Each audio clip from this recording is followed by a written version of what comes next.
Assalamualaikum warahmatullahi wabarakatuh. Yang terhormat Bapak Fasilitator serta pemateri Bapak Dr. Bahrodin MMPD serta teman-teman kepala sekolah peserta program penguatan kepemimpinan dan manajerial kepala sekolah. Pertama, kita panjatkan puji syukur kehadirat Allah Subhanahu wa taala karena dengan hidayah Allah saya selaku peserta diklat dapat menyelesaikan kegiatan ini dengan baik.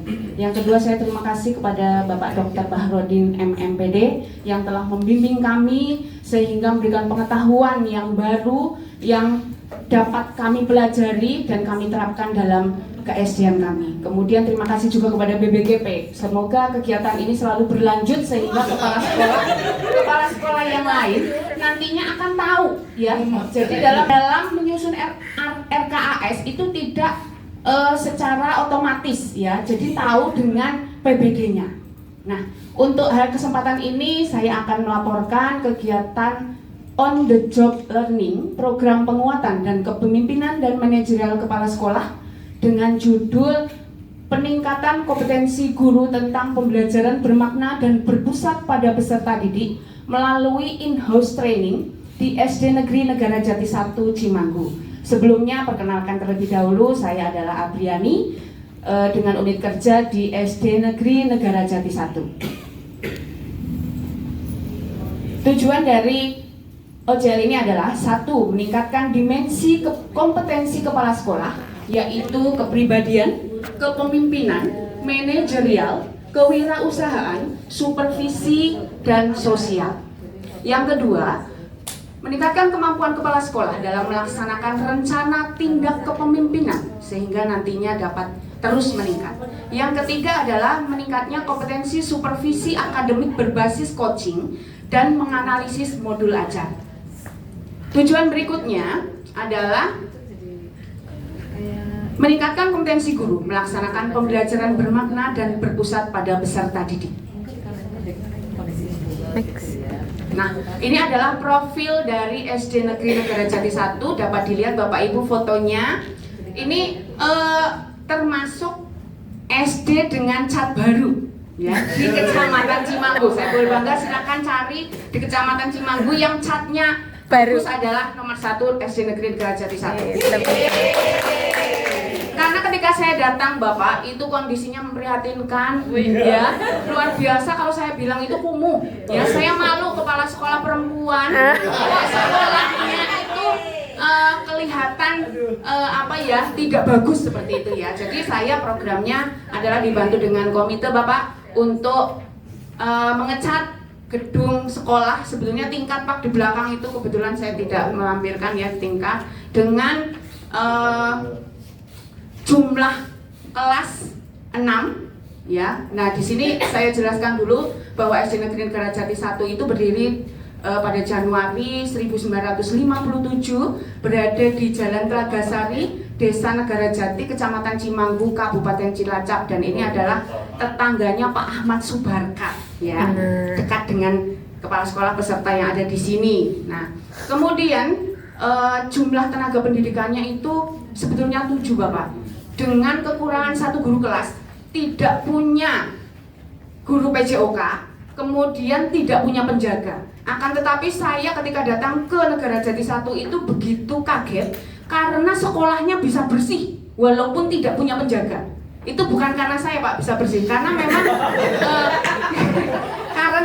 memang warga sekolah itu sudah tahu, sudah memiliki tanggung jawab yang tinggi termasuk siswanya untuk membuang sampah pada tempatnya. Kemudian anak-anak yang murid kelas 6 itu juga sudah membantu guru dalam menyiapkan minuman, merebus air. Nah, itu saya luar biasa terapresiasi ya. Maksudnya mengapresiasi warga sekolah yang ada di SD Negeri Negara Jati 1. Nah, ini yang tadinya saya insecure ya dengan teman-teman semua dengan jumlah murid, ternyata masih ada yang lebih sedikit dari SD saya, yaitu Mas Nanang ya tadi ya. Ini undi-undi Pak. Pesertanya itu kalau jumlah murid di SD Negara Jati 1 86. Ini menurun, tahun sebelumnya adalah 96 ya, tapi menurun karena ternyata di kelas 5 dan kelas 6 itu jumlah siswanya hanya 9. Karena kekurangan guru kelas, saya mengajar di kelas 4 sebelumnya, Pak. Dan di situ ketika muridnya 9 tidak masuk 3 seperti ngeles. Nah, luar biasa ini pengalaman dengan rombel 6 punya ruang kelas 6, ada ruang ANBK, kemudian tidak punya perpus, tidak ada ruang UKS, tidak ada musola. Nah, ini yang saya prihatin, padahal di SD Negeri Negara Jati 1 itu ada guru agama yang dia sebagai pengasuh madrasah.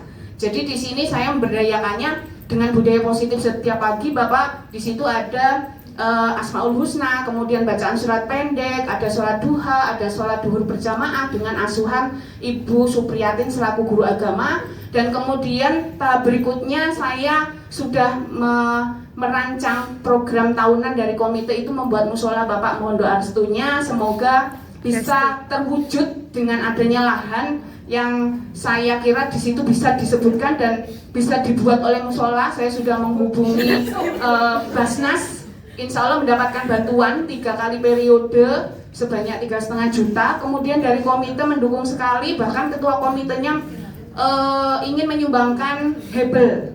Nah, kemudian saya juga lobby kepada sebelah rumah, sebelah tanah yang akan didirikan musola itu, ada yang ingin menyumbangkan juga untuk silakan dipakai misalnya untuk tempat imam seperti itu. Dan ini alhamdulillah mendapatkan dukungan sekali dari seluruh pihak stakeholder yang ada di sekitar SD Negeri Negara Jati 1. Nah, di sini visinya adalah terwujudnya peserta didik yang beriman dan bertakwa, berkarakter, cerdas, mandiri, dan berwawasan global. Visi ini sebetulnya sudah perubahan karena di SD saya itu ada CGP angkatan 8 dan ini sudah sosialisasi atau diseminasi tentang visi misi. Nah, jadi ini sudah perbaikan. Nah, kemarin ada CGP angkatan 9 membahas lagi. Ya, seperti itu. Nah, ini karena yang tertulis dalam KOSP adalah ini, maka untuk 1 tahun ini adalah visinya seperti ini. Silakan. Nah, kemudian untuk analisis rapor pendidikan, ini dapat dilihat bahwa nilai tertinggi itu kemampuan numerasi mendapatkan nilai 100, ya. Kemudian yang paling rendah itu adalah karakter dengan nilai 66,18. Dan ini kalau bisa dilihat perbedaan dari tahun 2022 ke 2023 itu semuanya naik, ya, dan semuanya warnanya hijau Bapak sebetulnya. Tapi saya gumun kenapa nggak dapat bos kinerja. Padahal hijau semua. Dan itu diamati oleh Ketua K3S Kecamatan Cimanggu, dibahas dalam raker. Kenapa SD Negara Jati 1 itu hijau semua, lebih bagus dari Karangsari 3, tapi kok yang dapat Karangsari 3 bukan Negara Jati 1 itu, saya tidak tahu jawabannya Pak. Dan di situ katanya dari jarak apa ya, waktu itu dibahas jarak, mungkin karena SD Karangsari 3 itu terpencil seperti itu. Kalau SD Negara Jati 1 masih dekat dengan jalan provinsi seperti itu, ya. Lanjut masih. Nah, untuk tahapan RTK itu saya melalui tahap persiapan, pelaksanaan, hasil dan refleksi dari tadi analisis rapor pendidikan. Nah, di sini yang nilai terendah tadi karakter dengan nilai 66,18. Nah, jadi saya menyusun program, ya, program RTK yang di situ melalui IHT. Tapi sebelumnya juga kami melakukan sosialisasi dulu untuk pelaksanaan RTK, kemudian juga membuat panduan RTK yang di dalamnya ada undangan, kemudian jadwalnya dan siapa pematerinya. Dan pematerinya ini saya kolaborasi dengan pengawas serta meminta dukungan dari Korwil, dan alhamdulillah didatangi oleh koordinator wilayah Bidik Kecamatan Cimanggu juga sebagai bentuk dukungannya terhadap kegiatan yang saya lakukan. Nah, untuk tahapannya setelah persiapan, Bapak Ibu guru itu mengetahui dari karakter yang paling rendah itu dengan memperbaikinya dengan belajar mandiri melalui PMM.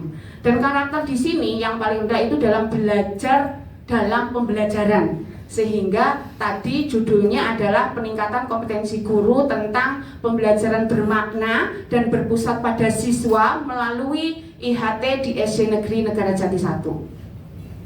Nah, dalam belajar mandiri PMM itu materinya adalah asesmen SD, kemudian perencanaan pembelajaran SD dan proyek penguatan profil pelajar Pancasila. Di sini yang saya mengapresiasi banget, ternyata guru-gurunya sudah melaksanakan semua. Jadi tinggal mereview saja Pak sebetulnya.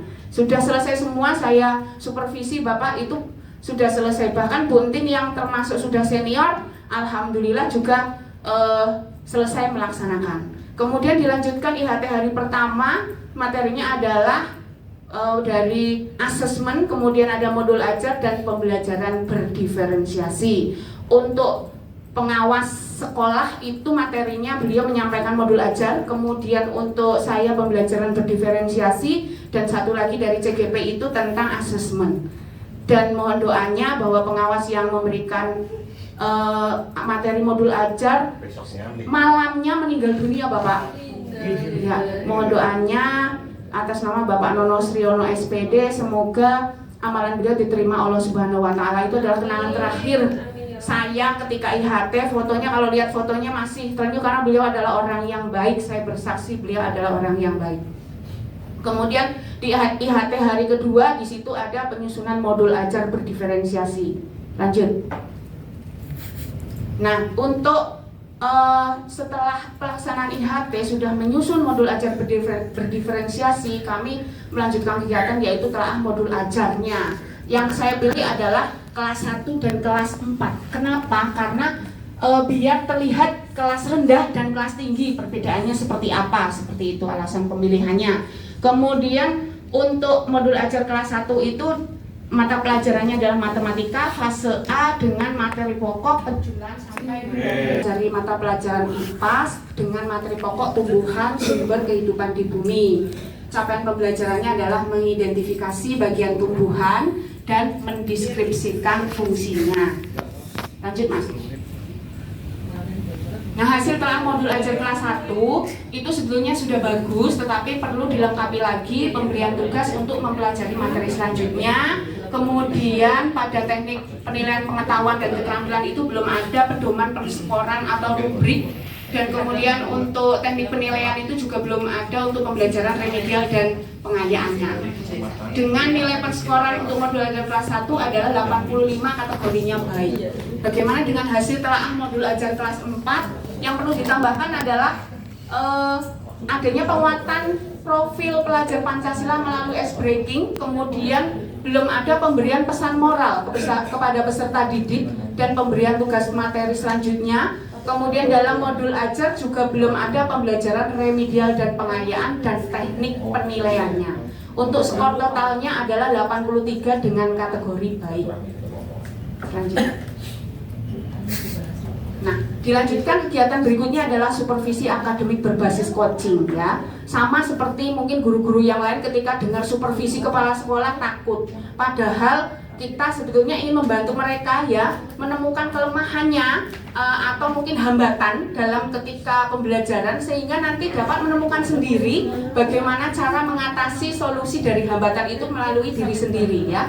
Bahwa di tahapan praobservasi itu banyak guru yang belum terlalu paham pembelajaran diferensiasi, kemudian memang ada juga siswa yang mempunyai kesulitan belajar ya, kemudian ada juga kelemah atau kehambatannya itu adalah butuh waktu lama untuk mempersiapkan media atau alat peraga, juga butuh kreativitas yang tinggi dalam merancang pembelajaran supaya menarik seperti itu berpusat pada siswa. Kemudian ternyata setelah dari dialog-dialog tersebut guru-guru juga akhirnya tahu dapat solusi masalahnya sendiri. Contoh untuk kreativitas, bagaimana sih cara meningkatkan kreativitas mengajar dapat dengan melalui YouTube. Nah itu guru-guru menemukan sendiri sebetulnya jawabannya ya. Kemudian untuk tahapan supervisi akademik, guru kelas 4 adalah Pak Kurniawan SPD SD mendapatkan nilai 93,5 karena di situ memang butuh pemberian motivasi ice breaking. Kemudian keaktifan anak juga belum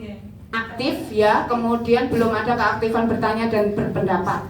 Untuk Ibu Rosida mendapatkan nilai 96 karena beliau itu sudah semangat ya ketika mengajar, sudah sesuai sekali dengan karakter anak kelas 1, tetapi yang perlu ditingkatkan adalah penguasaan kelas, kemudian tindak lanjut serta kegiatan remedial dan pengayaan. Dilanjutkan pasca supervisi, di sini saya rangkum bahwa hampir semua guru itu sebetulnya ingin menerapkan pembelajaran berdiferensiasi. Untuk Selanjutnya adalah telaah KOSP. KOSP salah satunya adalah memberikan panduan praktis tentang bagaimana kurikulum harus dijalankan dalam satuan pendidikan. Untuk KOSP SD Negeri Negara Jati 1 yang perlu dilengkapi adalah karakter peserta didik, karena di situ hanya mencantumkan jumlah peserta didiknya, belum dijelaskan karakteristiknya. Kemudian juga perlu penjelasan karakteristik kemitraan dan biaya satuan pendidikan. Belum terdapat penjabaran indikator misi serta matrik P5. Kemudian masih kurang jadwal pembina ekstrakurikuler. Dalam penyusunan modul ajar belum tercantum, belum mendeskripsikan, mengembangkan atau hanya memodifikasi PMM. Nah, kemudian untuk di bagian akhir, dalam penutup belum ada ringkasan KOSP, dalam lampiran belum ada SK fasilitator P5, padahal saya sudah buat Pak, tapi belum dicantumkan. Untuk selanjutnya saya cantumkan. Kemudian belum ada analisis satuan pendidikan dan belum ada rekomendasi saran perbaikan dari dinas. Nah, untuk rapor pendidikan dalam hal ini kita akan setelah rapor pendidikan nantinya perencanaan berbasis data. Langkah-langkah saya adalah menganalisis IRB dengan melihat tadi nilai tertinggi dan terendah. Kemudian saya kelompokkan program benahi yang sama, dan jadi nanti akan terlihat akar masalah yang sama dari 48 akar masalah. Akhirnya setelah dikelompokkan dengan program benahi yang sama dan akar masalah yang sama, hanya ada 13 program benahi. Nah, di sini kemudian saya menentukan RKJM-nya berdasarkan akar masalah utama yang prioritasnya. Yang saya utamakan dulu, yaitu di situ ada bernalar kritis, penerapan praktik inovasi, dan belajar tentang pembelajaran. Karena belajar tentang pembelajaran sudah saya lakukan IHT di tahun 2022, nantinya saya akan memprioritaskan yang lain, yaitu untuk tahun 2023 berkarakter bernalar kritis dan penerapan praktik inovatif. Karena yang belajar tentang pembelajaran sudah dilakukan di bulan Oktober 2022. Kemudian langkah selanjutnya adalah menentukan RKT berdasarkan RKJM dengan menentukan sumber daya apa saja yang diperlukan dan membuat anggaran jika memang diperlukan dalam RKAS. Lanjut. Sebentar lagi. Ini terakhir ya, dalam rencana kerja sekolah. Di sini kami juga sudah membuat, akan tetapi memang perlu banyak yang dilengkapi, yaitu pada tim penyusunan pada halaman judul belum ada, kemudian belum ada pengesahan kadin dan stempelnya, belum ada halaman koreksi, belum ada sasaran dan indikator kinerja, dan belum ada lampiran daftar harga satuan kabupaten. Demikian yang dapat saya sampaikan. Terima kasih. Dilanjutkan pemutaran video.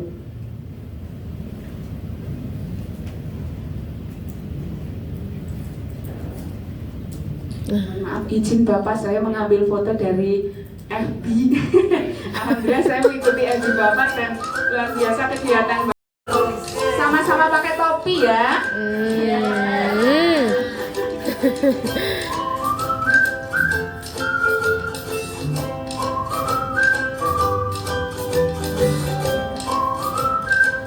Untuk pengecatannya yang di dalam kelas belum, memang baru Alhamdulillahnya Pak, kelihatannya bagus dulu, orang langsung wow begitu ya. Dalamnya mah nanti belakangan. Ya Bu.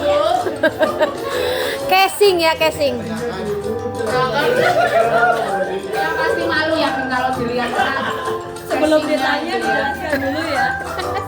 Nah, ini nanti ada Bapak Nono Sriono sebagai, nah ini beliaunya adalah Bapak Nono Sriono SPD Almarhum.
Negeri Negara Jati 1 masih kurang sekali terlihat kursi-kursi banyak yang rusak, akan tetapi ini juga akan mendapatkan bantuan dari komite untuk tahun anggaran ini.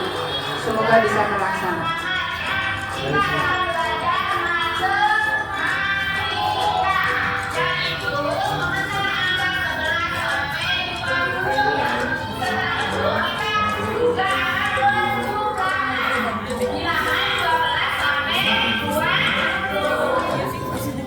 Berapa jumlah permen dan tulis itu?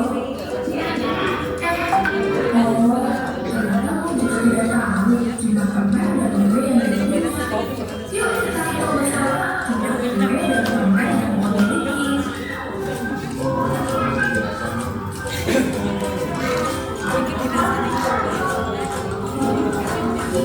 Mulai dari permen dulu ya.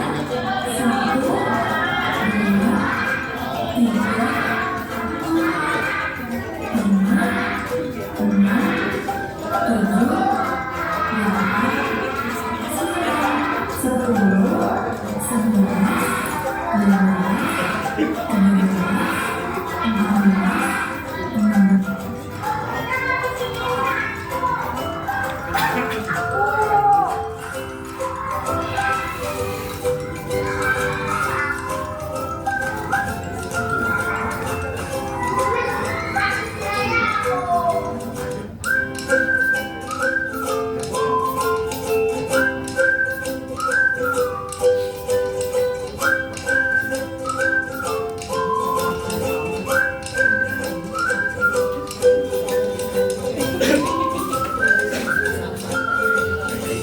Siapa gue?